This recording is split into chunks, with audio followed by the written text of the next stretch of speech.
সকলোৱে ভালে আছে নিশ্চয় আশা কৰোঁ সকলোৰে কুশল মংগল মই আজি আহিলোঁ আপোনাৰ তেজপুৰৰ অগ্নিগড়লৈ গতিকে আহিলোঁ ভিডিঅ' এটা বনাওঁ বুলি ভাবিছোঁ মই নিজেও চাম আৰু আপোনালোককো অকণমান দেখাবলৈ মই প্ৰয়াস কৰিছোঁ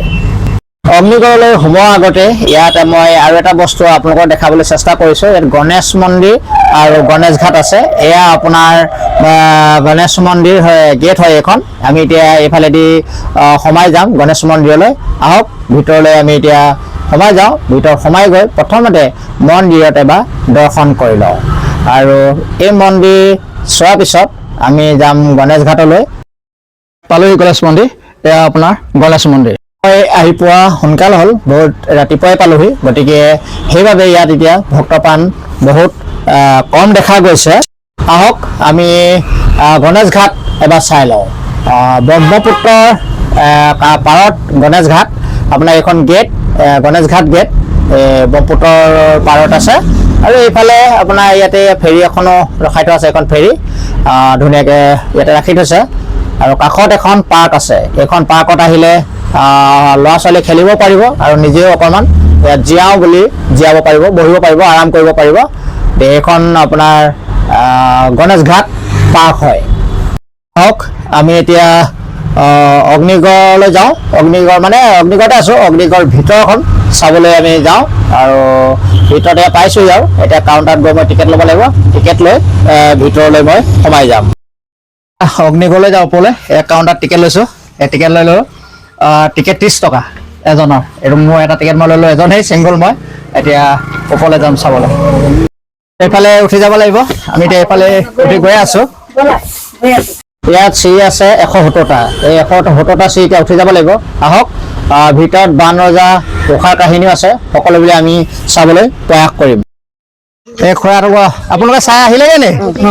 কেনেকুৱা পালে চাই ভাল লাগিছে ন সুন্দৰ ন দিয়ক দিয়ক বাইদেউ চালে না ঠিক আছে ভাল লাগিলে ঠিক বুলি কৈছে ঠিক বান ৰজা জীয়াৰী উষাক সুৰক্ষিত কৰিবলৈ বান ৰজাই এই অগ্নিগড় নিৰ্মাণ কৰিছিল এদিন উষাই সপোনত এজন ৰাজকুমাৰ দেখিছিল আৰু তেওঁ সেই ৰাজকুমাৰৰ লগত প্ৰেমত পৰিছিল পিছত উষাই সপোনত দেখা কথাবোৰ বান্ধৱী চিত্ৰলেখা কৈছিল যিহেতু চিত্ৰলেখা চিত্ৰ অংকনত পাকৈত আছিল চিত্ৰ অংকনৰ দৃশ্য ইয়াতে আছে মই আপোনালোকক দেখাবলৈ চেষ্টা কৰিম চিত্ৰলেখাই চিত্ৰ অংকন কৰি দেখিলে সেইজন আন কোনো নহয় কৃষ্ণ নাতিনীয়েক অনিৰুদ্ধ চিত্ৰ অংকনত অনিৰুদ্ধক দেখি উষাই বিবাহ হ'বলৈ মন মেলিলে এই চিত্ৰটো যে দেখিছে এয়া হৈছে উষা অনিৰুদ্ধ বিবাহৰ দৃশ্য এয়া বিবাহৰ দৃশ্য দেখুওৱা হৈছে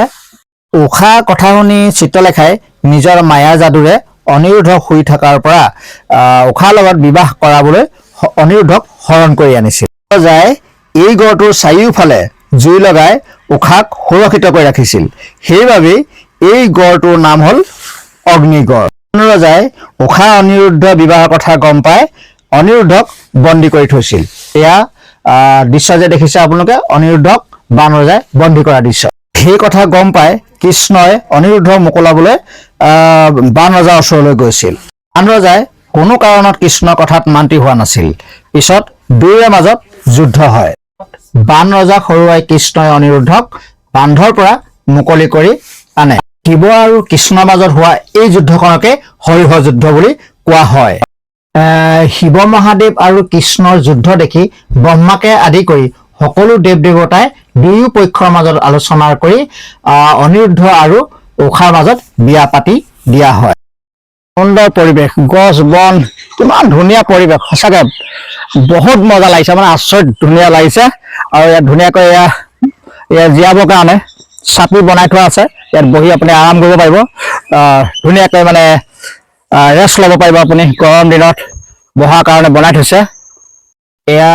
শিৱ মহাদেৱৰ কৈলাশৰ মূৰ্তি ইয়াত ধুনীয়াকৈ বনাই থোৱা হৈছে ইয়াত এয়া বুজাইছে যে শিৱ মহাদেৱ ভোলেনাথ কৈলাশত থকা প্ৰতিচ্ছবি